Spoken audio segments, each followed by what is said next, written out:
భద్రాచలంలో Congress party MLA Podem వీరయ్యను ఓడించడానికి ముఖ్యమంత్రి కేసీఆర్ 100 కోట్లు పంపించారని మాజీ ఎంపీ పాలేరు కాంగ్రెస్ అభ్యర్థి పొంగులేటి శ్రీనివాసరెడ్డి ఆరోపించారు.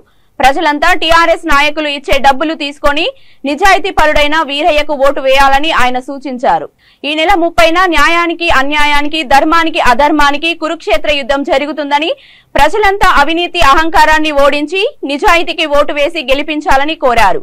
చెల్రా, దుమ్మాయిగూడ, భద్రాచలం మండలాల్లో మాజీ మంత్రి తుమ్మల నాగేశ్వరరావు, బాలసాని లక్ష్మీనారాయణ ప్రచారం నిర్వహించారు. అదేవిధంగా భద్రాచలం నుంచి మీరు ఖమ్మం పోకుండా వరంగల్ పోకుండా తిన్నగా కొత్తగూడెం నుంచి హైదరాబాద్ పోవడానికి మళ్ళీ ఒక జాతీయ రహదారి వస్తా ఉంది. భద్రాచలం పుణ్యక్షేత్రానికి భవిష్యత్తులో రాముడి దయ వల్ల మీ ఆశీర్వాదం వల్ల రైలు రోడ్డు కూడా తీసుకొచ్చి రైలు కూడా భద్రాచలానికి వచ్చే పరిస్థితి క్రియేట్ చేస్తామని చెప్పి కూడా ఈ సందర్భంగా మనం చేస్తున్నాం. అంతేకాకుండా ఈ భద్రాద్రి పట్టణానికి కావాల్సినటువంటి వ్యవహారాలు మీరు చూశారు. వీరయ్య గారు పాపం గవర్నర్ గారికి ఇచ్చి ఆపారు. మీరందరూ ఏది కోరుకుంటారో ఒకే పంచాయతీ కోరుకుంటారా, లేకపోతే టెంపుల్ టౌన్ కావాలని కోరుకుంటారా? భద్రాచలం యొక్క ప్రముఖులు ప్రజల యొక్క కోరిక మేరకి రేపు కాంగ్రెస్ ప్రభుత్వంలో మీరు చెప్పింది చేపిస్తామని చెప్పి కూడా ఈ సందర్భంగా మనం చేస్తున్నాం. ఇందాక పొంగులేటి గారు చెప్పారు, కాంగ్రెస్ గెలిస్తే ఎవరికి ఏం వస్తుందో అవన్నీ ఇప్పించే బాధ్యత ఈరన్న గారు భుజస్కంధాల మీద ఉంది. ఇప్పుడు మీరు ప్రచారం చేసే కార్యకర్తల మీద, నాయకుల మీద ఉంది. ఈ రోజు తెలుగుదేశం, సిపిఐ, కాంగ్రెస్ పార్టీ కార్యకర్తలందరూ ఏకమై ఈ రోజు ప్రభుత్వం కోసం పోరాటం చేస్తున్నారు. మీరు ఈరన్నని పెద్ద మెజారిటీతో గెలిపించండి. భద్రాచల పట్టణానికే కాదు, భద్రాచల నియోజకవర్గంలో ఇంకా మిగిలిపోయిన పనులన్నీ చేసే బాధ్యత గతంలో ఎలా చేశామో భవిష్యత్తులో కూడా ఆ రకంగా చేసి పెడతామని చెప్పి కూడా ఈ సందర్భంగా మనం చేస్తున్నాం.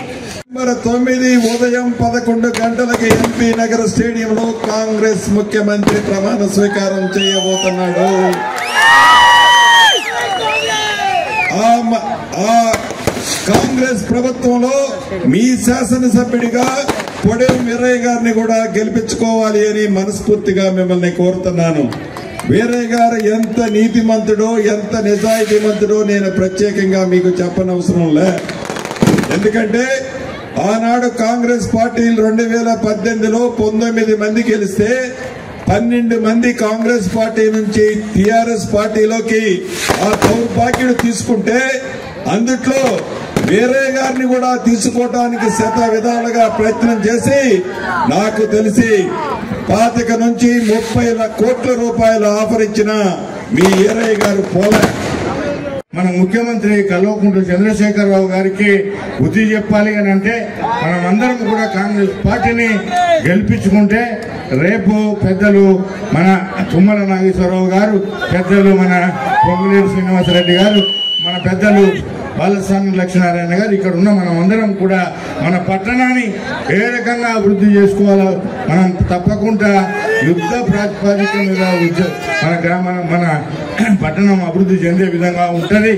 5 జీపీలను ఇయ్యండి ఆయన అంటే 5 జీపీలు ఇవ్వక భద్రాచలాన్ని ఐలాండ్ చేసి భద్రాచలాన్ని పూర్తిగా నాశనం చేసినటువంటి బీఆర్ఎస్ పార్టీకి ఓటేస్తారా, మరి అభివృద్ధి చేసేటువంటి కాంగ్రెస్ పార్టీకి ఓటేస్తారా మీరు ఆలోచించుకోవాల్సిన అవసరం ఉందని ఈ వేదిక ద్వారా మిమ్మల్ని అందరినీ కోరుకుంటూ, పెద్దలు మాట్లాడేది ఉన్నది కనుక మీ అందరూ కూడా బాగా ఆలోచించాలి.